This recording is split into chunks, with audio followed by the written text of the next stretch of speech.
What's up guys, I'm Tanner and all the Reptile Expos are so much fun. There are a couple things that you want to keep your eye out for while you're walking around, so let's shine some light on those. Let's get it. Before we even talk about the expo, if you plan on getting a reptile while you're there, please, if you can, get the enclosure set up. You really want to make sure the lighting is good, the humidity is staying where it needs to be before you bring in the animal. That way it's not stressing them out and you're moving things around, switching things out. That is going to stress them the hell out. So please get your enclosure set up before you even go. Okay, now you've stepped into the expo and it's super exciting. There are so many vendors, there are so many people. What are you gonna do? Honestly, take it in. Go walk around, go talk to people, see the animals, see which ones you like. There are so many different ones. When you see one that you like, this is really where it starts. Talk to the breeder. If you are getting an animal, you really want to talk to the breeder. You want to make sure that they know their shit. You want to make sure that they care about the animals. You want to make sure that everything is good to go. The last thing you really want to do is bring home an animal to your home and not realize that that breeder never cared about their animals and wasn't taking care of them, and they all have crypto. And now guess what? Now the rest of your animals in your care are gonna have crypto too. So make sure you talk to them, make sure you know and you trust them before buying from them. If they really do care about their animals, they're probably gonna talk to you too. If they're not asking you a single question, if they're not even asking if you have any type of proper enclosure or if you have experience or something that eases your mind of, okay, they do care about where their animals are going, I wouldn't buy from them. I don't know. If they're just willing to hand you the animal and not even ask you a single question, they probably don't care about their animals. Is that somebody you want to buy from? Because I don't know, even if they're giving me a really low price, if they don't care about their animals,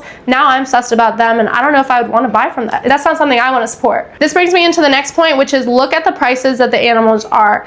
This helps a lot more if you do your research before you're coming, which you should already be doing, especially if you're planning on getting an animal. You should probably know that a basic ball python is probably going to be about $100, and then a more extensive morph is probably going to be up to like $1,000, unless you're getting something crazy, which might be, you know, $3,000, whatever. If you get a ball python and they're willing to give it to you for $25, odds are probably something is wrong with it or it's wild caught. We do not support poaching here, you guys. We are not doing it. I don't care if the animal is so cheap and it just makes you want to buy it right then and there. That's not good. That is such a loser activity. Do not do it. I would be very upset if I found out that you watched my YouTube right now and then you went to an expo and got a wild caught animal. I'm not kidding. Just be aware. Again, looking up things before you even go to the expo will help you a lot with all of these things that I'm telling you. Just look at the prices and look at the breeder and talk to them. And honestly, your red flag should be going off. If you have any kind of morals, you should be able to kind of read people and read the judgment of their care and whatnot. I think a lot of these things that I'm pointing out are kind of just coming from reading human behavior, right? Look what's going on. You know, if they're selling to people that you can tell that they didn't ask any questions, and then you watch that person go next door and get a setup for their monitor, then, you know, I don't know, red flags should be raising in my opinion. The next thing is to keep your eyes open for people stealing from Reptile Expos. This is unfortunately a thing that I feel like happens a lot. They're in dishes that you can honestly just pick up and go. I've seen videos where people have literally tested this out and it's just so easy to grab a dish and keep it moving because they just have them there. If you see somebody grabbing something and they probably didn't pay for it, tell the vendor. This is just where we come together as a community and just keep an eye out for one another. So if you see something, say something. I don't know.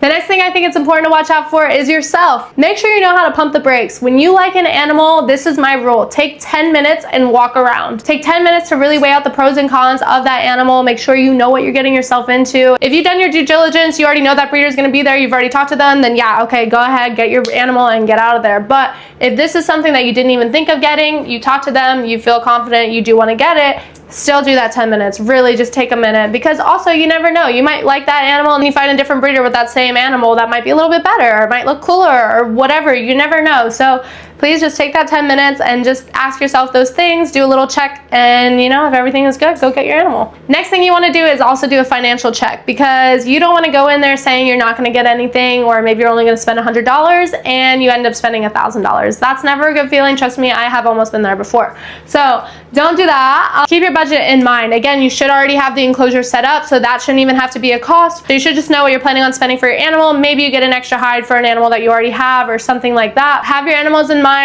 Don't go in there with one animal in mind and you walk out with 5. You need to stop, smack yourself in the head and say, look, we did not plan for that, so put it back and keep it moving. Go home, talk to some other breeders, and then maybe you go to the next expo and get that animal. Make sure you're able to have a financial grip on yourself so that way you don't go in there and go into debt, because that would not be fun for you or the animal. The last thing I want to talk about is to make sure that you keep an open mind. Keep an open mind. You might not even know that there's an animal out there that you might fall in love with. It took me a while before I ever heard of a black dragon monitor, and now that is is like my dream animal that I hope to have someday. Don't only go to the crested gecko booth or only go to the boa constrictor booth, because you know what, you might go over and talk to somebody and hold an animal that you've never heard of or never held before in real life, and then you might fall in love. And so take this as an opportunity as well. You don't only have to go to an expo to buy an animal that you already plan to. You can also go to just learn. You can go and make connections. You can meet breeders. You can meet other reptile keepers. You can see different animals or learn about animals that you didn't even know of. I am interested in getting frogs, but I don't know that much about them. So at this upcoming expo that I'm going to, which is the Pomona Super Show, I do plan on going up to some frog breeders and talking to them and get educated on how to keep them and how to raise them and make sure that they're thriving. So that way, you know, in a couple months, maybe I can own one myself. TLDR, expos are not just about selling and buying. It's about the animals, and you yourself can be a part of that change of getting rid of those negatives of the people who just go in and they just want to sell their animals, or people that just want to buy and not even learn about them.